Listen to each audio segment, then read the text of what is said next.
Maangas na Lebanese basketball player na si Wael Arakji sa Gilas Babawe matapos hindi makasali ang kupunan sa Dubai Basketball Tournament. Matchup ng Gilas at Lebanon inaabangan na sa Doha International Cup. Yan ang ating mga pag-uusapan para sa video natin na ito.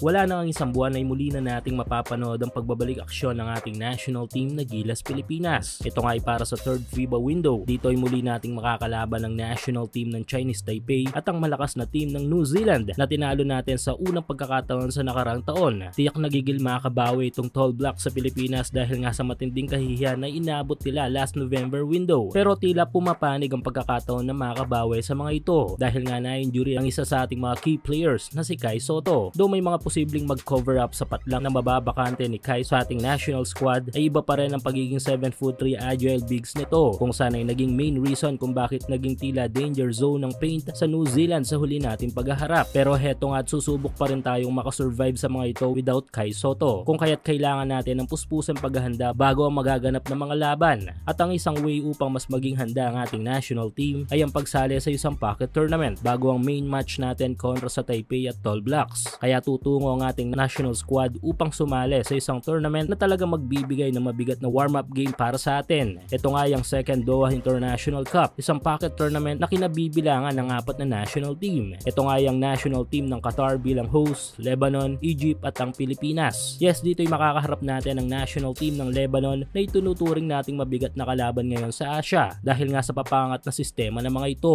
Sino ba namang makakalimot sa pagtalo sa atin ng mga ito with Gilas naturalized NBA player na si Jordan Clarkson, kung saan ay inangasan pa tayo ng gusto ng mga Lebanese. Well, after naman nun ay nabawian natin sila dito rin sa ating home court. Kaso nung time na yon ay hindi nakalaro ang player na gusto talagang bawian ng mga Pinoy. Ito nga ay si Wael Arakji. Ongoing pa rin ang up to 6,000 pesos bonus na ipinamimigay ni 1x sa inyong first cash in. Hulaan kung sino ang mananalo sa laro sa PBA, NBA, FIBA o sa kahit anong liga ng basketball sa Asia. At kung tama kay magkakapera ka, kaya i-click lang ang link sa ating comment section at ilagay ang promo code na makikita nyo sa ibaba ng screen.